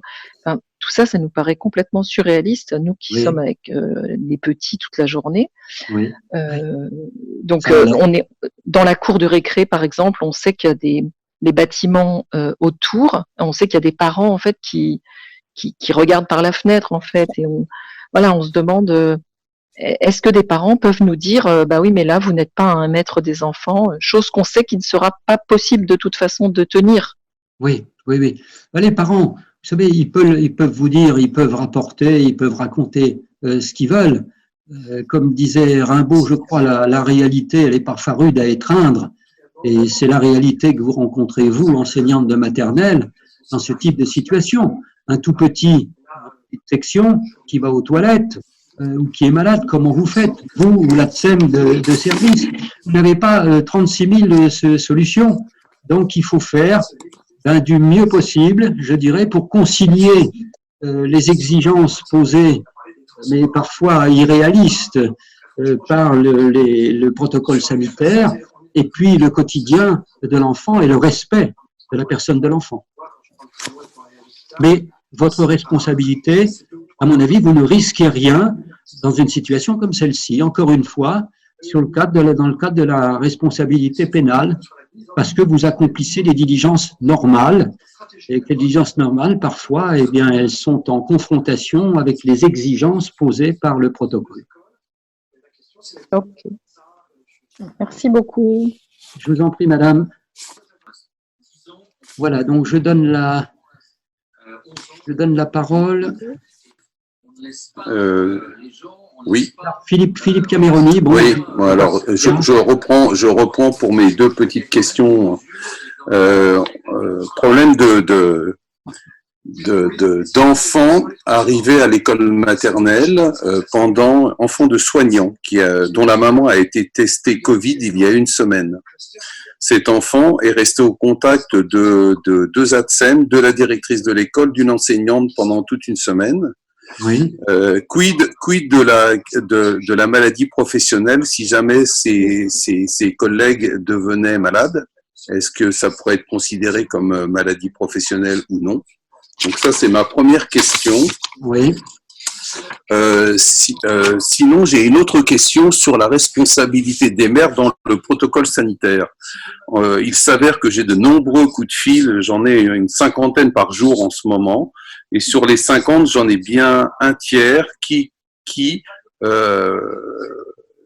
met en cause la responsabilité ou la non-intervention de la mairie au sein de l'ouverture des écoles concernant le protocole sanitaire. C'est-à-dire qu'on demande aux enseignants de se débrouiller, de quoi vous avez besoin, personne ne se déplace dans les mairies, le maire a donné l'autorisation d'ouverture, mais il se passe pas grand-chose. Donc voilà, donc il y a une grosse inquiétude à la fois que les directrices d'école arrivent jeudi dans leur école et que malheureusement une partie du protocole sanitaire n'ait pas été mise en place. Oui. Donc que doivent-elles faire, quelle position prendre, voilà. Oui. Alors donc votre deuxième question, en fait la mairie, le maire a certaines obligations. La difficulté, c'est que ce que vous me dites, on est jeudi et apparemment l'école ouvrira aux enfants jeudi prochain. Donc il est difficile de savoir quelles seront les conditions qui seront mises en place lors de l'ouverture de l'école. Il n'en demeure pas moins que le directeur de l'école, il a une responsabilité qui est, je dirais, exactement, sur le plan de la responsabilité juridique, exactement la même que la responsabilité du chef d'établissement. Donc, si la difficulté que vous énoncez là, que votre collègue énonce, persiste, eh bien, il faudra prendre l'initiative de la faire remonter à la fois à l'IEN et au maire de la commune, en lui disant ce qui ne va pas. Vous ne pouvez pas, vous savez bien que le directeur de l'école ne peut pas fermer l'école. fermer l'école, il n'y a que l'IA d'Azen qui peut la fermer. Hein. Donc, le directeur ne le peut pas, et le maire, normalement, le maire ne le peut pas. Hein. Seul le préfet le pourrait, qui est le supérieur hiérarchique du maire. Donc, faites remonter, alertez le supérieur hiérarchique, alertez le maire, et puis vous aurez fait ce qu'il fallait dans le cadre de votre obligation de moyens. Après, ça risque d'être difficile, c'est vrai. Mais encore une fois, pas de risque de responsabilité pénale, en tout cas, dans cette situation. Oui, Philippe? Philippe m'entend? Oui, je suis là. Donc, concernant la possibilité que la maladie soit une maladie professionnelle. Alors ça, j'en suis pas convaincu du tout. Je serais plutôt partisan d'envisager peut-être un fait accidentel et une déclaration d'accident de service. D'accord. D'accord. Voilà. Merci. C'est bon pour l'instant pour Philippe? Oui. Alors là, Oui, c'est bon. Qui veut prendre la parole? Oui, maître. Voilà, Monsieur Lucien Bard. Oui, je vous écoute, monsieur. Oui, bonsoir, maître. Donc, à l'ASU 42. Moi, j'aurais deux questions. Il y a on a déjà deux écoles où les enfants de grande section vont être rapatriés en école élémentaire. Mais... Excusez-moi, vous êtes directeur d'école? Non. Je suis membre du conseil de l'ASU 42. Ah d'accord, très bien. Alors vas-y, répétez-moi votre question. Oui, on a déjà deux écoles où les grandes sections vont être rapatriées dans l'école élémentaire. Oui. Mais les moyens matériels ne suivent pas, notamment au niveau sanitaire. Les sanitaires ne sont pas adaptés.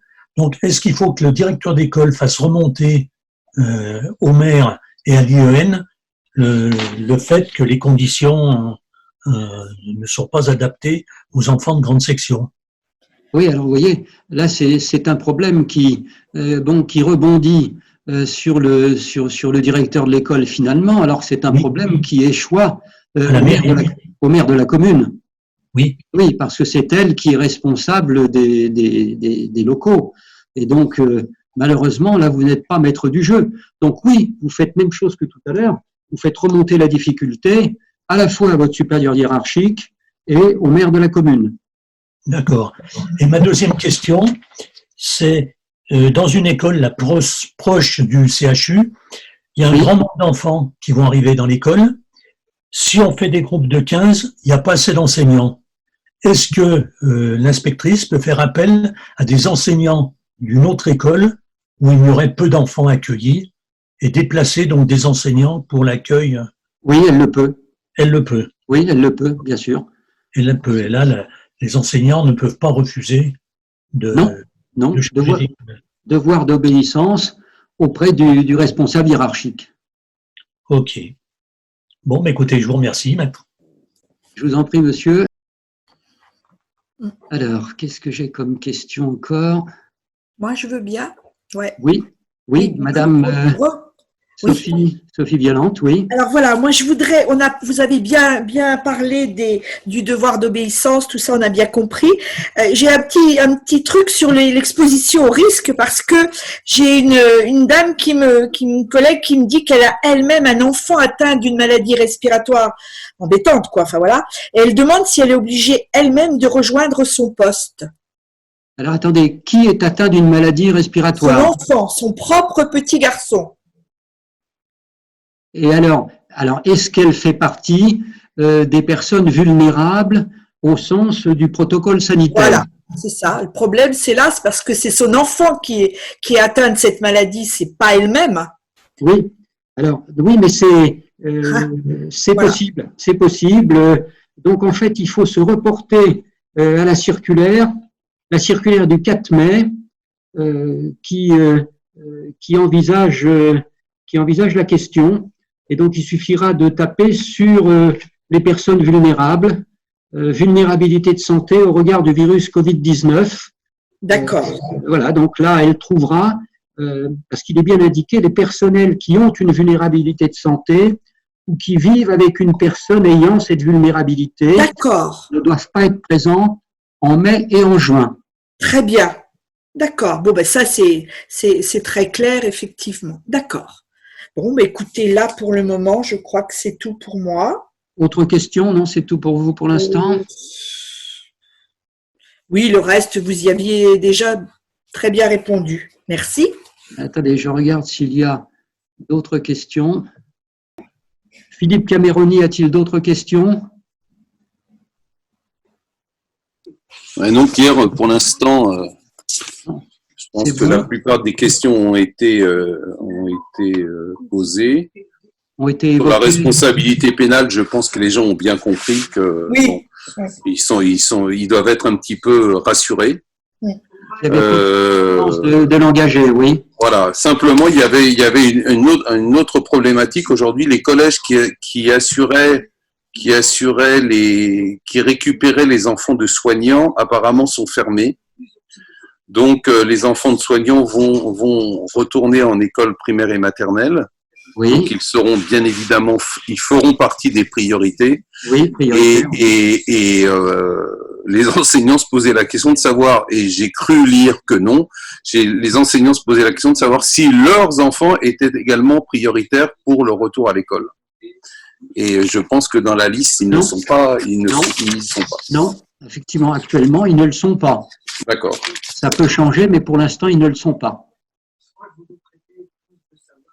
Bien, c'est tout pour moi. Merci Pierre. Merci beaucoup. Bien. Philippe Bonnier a une autre question peut-être. Je me permets de parler. Alors, non, c'est pas une question, maître. Je vais donner une petite information pour Monsieur Philippe, dont j'ai oublié le nom, Cameroni peut-être. On a reçu, nous, ce jour, donc sur les Hauts-de-Seine, justement, la liste des personnes prioritaires. Il était indiqué dedans que tous les personnels enseignants avaient une priorité pour la scolarisation de leurs enfants. Ah tiens, alors ça, c'est une note que vous avez ou une circulaire? Oui, je peux vous la forwarder, maître. Bon, ben, c'est intéressant, puis l'information est intéressante à donner à votre collègue, mais c'est une circulaire de l'IA d'Azen. Exactement. Hein? Oui, du 92, maître. Voilà, du 92. Donc, vous voyez, vérité ici, erreur là-bas. Donc, je ne sais pas si dans les autres académies, c'est la même chose. Mais apparemment, on n'a pas d'éléments sur la circulaire du 4 mai, qui est une circulaire, elle, qui est nationale, donnant priorité aux enfants d'enseignants. Ça va, monsieur? Oui, pour moi, c'est bon. Hein. Monsieur Bonnier, pour vous, c'est bon? Oui. Bien. Alors, est-ce qu'il y a d'autres mains qui se lèvent? Madame Sophie Simunovic. Oui, c'est encore moi, j'ai déjà posé une question, mais j'ai une autre question. Donc, par rapport à ce qu'on demande de faire dans les écoles maternelles, on sait que c'est impossible, mais on nous demande de le faire même. Donc, ma question, c'est pas vraiment une question, c'est une réflexion en fait. Peut-être vous y avez déjà répondu. En fait, vous avez répondu sur la responsabilité pénale, ça j'ai bien compris. Oui. Et sur la responsabilité civile, vous avez dit tant que vous faites votre travail du mieux que vous pouvez. Sauf que là, le travail qu'on nous demande de faire, par exemple, tout simplement d'espacer les enfants d'1 mètre. La mairie est venue dans notre école et a mesuré les classes, a donc autorisé un nombre d'enfants par classe qui est de 6 ou de 9 maximum selon les mètres carrés de la classe. Oui. Et a demandé à ce qu'on installe les tables à 1 mètre d'écart, à ce que les enfants aient leur propre matériel. Donc ça, c'est la mairie qui le demande. Oui. OK. Mais notre le protocole sanitaire dit un peu la même chose. Hein. C'est ça. Notre IEN nous demande de faire respecter ce protocole sanitaire. Et on sait déjà que c'est impossible. Donc, comment on fait en fait? On est tranquille dans notre travail avec ça. Est-ce que est-ce qu'on se dit, bon, bah, après tout, on sait très bien qu'on ne peut pas le faire, mais Oui. on y va quand même? Oui, je crois que, vous savez, c'est à peu près, je dirais, quasiment partout pareil. Comment faire respecter cette distanciation d'1 mètre à vos élèves, dans la classe, dans les couloirs, dans la cour, dans tous les services communs comme à la cantine, c'est quasiment mission impossible. Mais c'est bien pour ça que, oui, et c'est bien ce que je vous ai dit tout à l'heure, vos conditions d'exercice sont rendues extrêmement difficiles, avec une quasi-impossibilité d'appliquer les multiples recommandations de la circulaire et du protocole sanitaire. Donc, ça revient à votre obligation de moyens. Ben, vos moyens sont limités, vous les mettez en œuvre. Et voilà, chaque fois que vous avez une difficulté, n'hésitez pas à faire remonter ça à votre administration. Je vais vous dire pourquoi, parce que en cas d'incident, en cas d'accident, si un élève contracte le virus, vous savez, on dit qu'en droit, les paroles s'envolent, les écrits restent. Seuls vos écrits de l'administration resteraient, et ce sera une manière de soutenir que vous avez fait votre travail, que c'était très difficile, que vous l'avez signalé et qu'on n'a rien fait. Par contre, alors j'en profite pour, parce que j'ai vu ça dans une des questions, j'ai une enseignante qui m'a envoyé un mail pour me dire beaucoup de directeurs font signer par les parents une décharge de responsabilité. Est-ce valable? La réponse est non. La décharge de responsabilité n'est pas valable de la part d'un enseignant, d'un directeur, d'un chef d'établissement, parce que la responsabilité des membres de l'enseignement public est une responsabilité d'ordre public. Donc, on ne peut pas faire signer à des parents un document qui va en quelque sorte vous déresponsabiliser. Donc, toute décharge, je l'ai toujours dit, je ne peux pas entendre ce mot de décharge de responsabilité. Dans votre métier, où vous êtes responsable, vous ne l'êtes plus. Donc, vous l'êtes sur le temps scolaire. Une fois que le temps scolaire est terminé, vous ne l'êtes plus. Par exemple, si on vous retire un enfant pour des soins d'orthophonie haute de manière régulière, dès lors que vous êtes couverte par un écrit, vous avez le droit de laisser cet enfant sortir, cherché et accompagné par un adulte pour cette activité. Ce n'est pas un document de décharge de responsabilité que vous faites signer, c'est simplement un donné acte que vous autorisez cet enfant, accompagné par un adulte, à partir pour ses soins. Mais vous ne vous déchargez pas d'une responsabilité qui n'existe plus à partir du moment où l'adulte a récupéré cet enfant. D'accord. C'est bon? C'est bon, merci. Vous n'avez pas d'autres questions, madame? Non, ça va. Non? Alors, est-ce qu'il y a d'autres questions? Est-ce que ceux qui me posent des questions habituellement en ont d'autres sur les autonomes? Ben, je vais donner la parole juste à Philippe pour qu'il me confirme que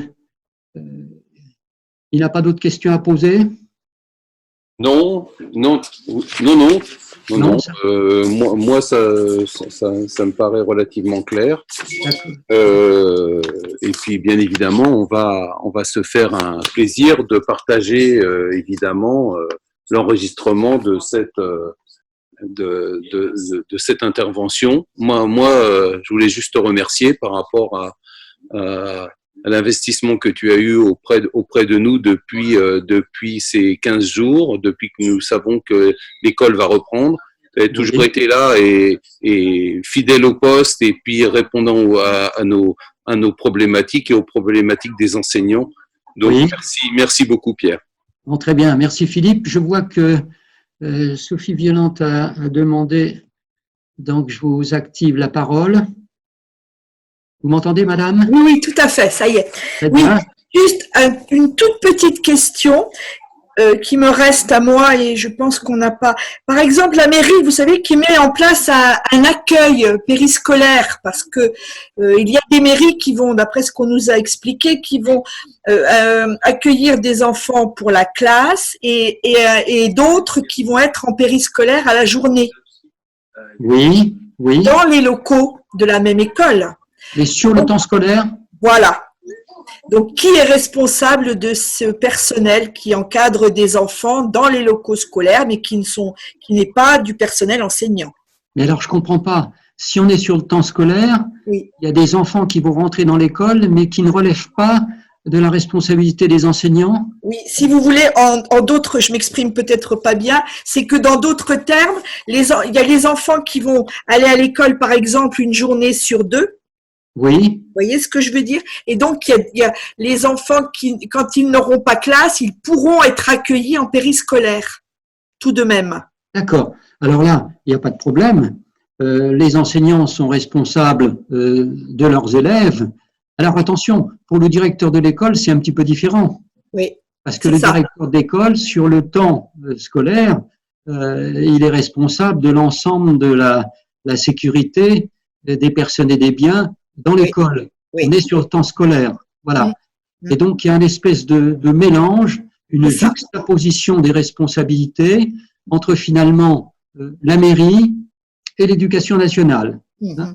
Donc là, eh ben, les enseignants s'occupent de leurs élèves, les responsables de la mairie, les animateurs s'occupent des enfants qui leur sont confiés, C'est et le ça. directeur, il est là quand même pour assurer la sécurité de l'ensemble.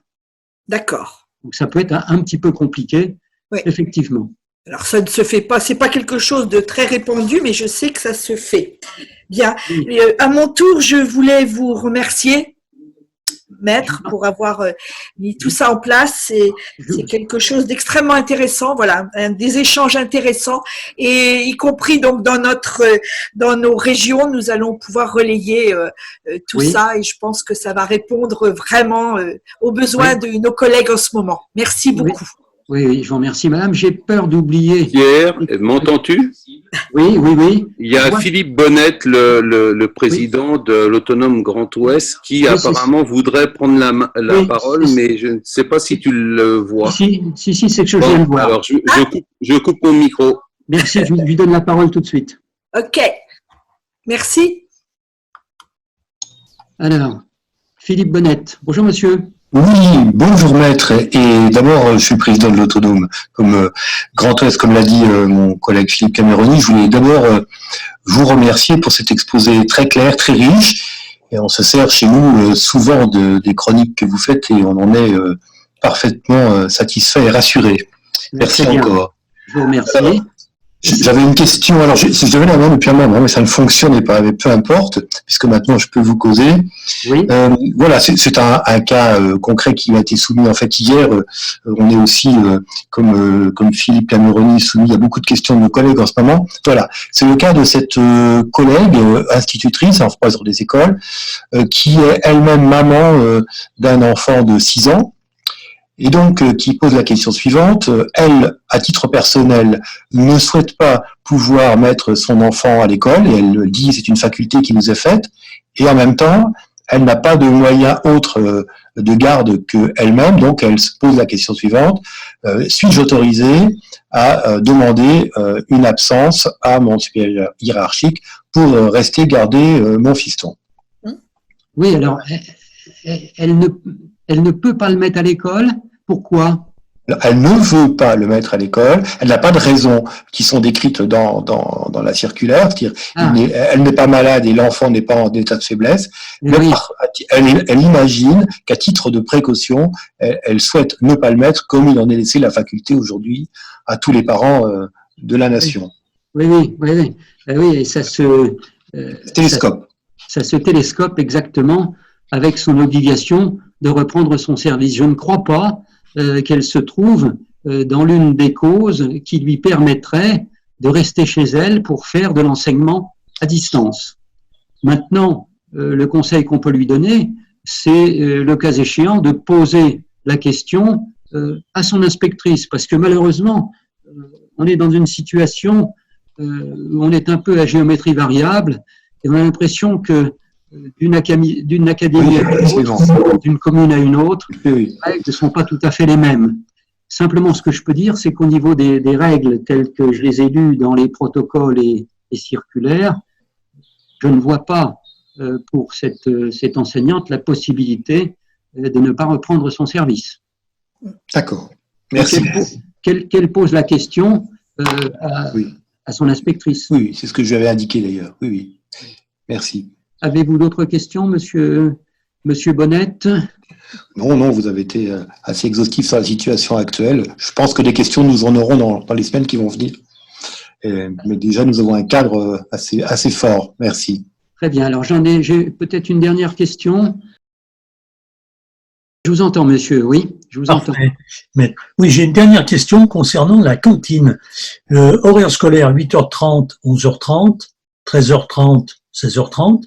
Vu le nombre d'enfants dans une école de Saint-Étienne, la cantine risque de démarrer à 11h, 11h10, avec des plateaux repas froids. Certains gamins mangeront dans la salle de cantine, d'autres vont être emmenés par les enseignants dans leur salle de classe par rapport à la distanciation. Oui. La responsabilité des enseignants est engagée dans ce cas-là, en cas d'accident. Et non, pas nécessairement, parce que c'est compliqué, parce que où s'arrête le temps scolaire, où commence le temps communal. Dès lors qu'il y a deux services, par exemple, les horaires habituels posés par la réglementation sont changés. Mais à partir du moment où commence le temps de la cantine, et à condition que le temps scolaire ne continue pas pour d'autres enfants, c'est la collectivité territoriale qui devient responsable des enfants. Responsable. D'accord. Y compris si les enfants mangent dans leur salle de classe, alors à ce moment-là, il faudra qu'il y ait du personnel municipal qui les prenne en charge. Oui, tout à fait. Normalement, les faire manger revient au personnel municipal et revient au temps de la mairie. Oui, non, parce qu'on a des collègues qui mangent à l'école pendant le temps de midi et qui éventuellement garderaient leurs enfants. Enfin, si ça se passe dans la salle de classe, l'enseignant pourrait être présent si le personnel municipal n'est pas suffisant. Et ça, c'est à voir avec les responsables municipaux. Voilà, ça c'est à mettre au point. Effectivement, ça c'est une question de responsabilité administrative. Hein. Ça relève de l'organisation du service. C'est important que chacun sache où commence, et où s'arrête sa responsabilité et où commence celle de l'autre. D'accord. Ok. Mais là, donc, dans le cas où la cantine commence à 11h10 ou 11h15, c'est la mairie qui doit prendre en charge. Oui, tout à fait. Et normalement, le temps scolaire s'arrête. Il serait bien que ceci soit écrit quelque part. Oui, c'est ce que j'allais vous demander. Il faudrait qu'il notifie, enfin que le directeur précise bien, fin des activités scolaires 11h15, par exemple, pour tout le monde. Voilà, tout à fait. Ouais. Voilà, bien. Eh bien, écoutez, alors je vérifie s'il n'y a plus de questions. Donc, s'il n'y a plus de questions, on va s'arrêter là. Donc, je vous remercie tous d'avoir été attentifs. J'espère que vous avez bien compris. De toute façon, vous savez que vous pouvez me joindre par l'intermédiaire de vos autonomes respectives ou ceux qui sont venus ici en individuel en tant qu'adhérents de l'autonome de la Seine prennent contact avec l'autonome de la Seine. Je vous rappelle aussi en conclusion que chaque année, tout au long de l'année, j'interviens à la demande des IA d'Azen ou des inspecteurs de circonscription dans la formation initiale ou continue de directeurs d'école ou d'enseignants et qu'il vous suffit de la demander et que vous l'aurez puisque l'autonome de la Seine accepte de me prêter en quelque sorte aux autres autonomes. Voilà, eh bien je vous remercie tous de votre attention. Bon, ça fait quasiment 2 heures, donc c'est bien. Et puis bon courage et bonne chance. On renouvellera peut-être ce genre de choses avec d'autres ou avec les mêmes. Et voilà, n'hésitez pas à me joindre en cas de difficulté. Merci, maître. À bientôt à tous. Merci, maître. Merci beaucoup. Merci. Au revoir à tous. Merci beaucoup, maître. Merci beaucoup. Je vous en prie. Au revoir.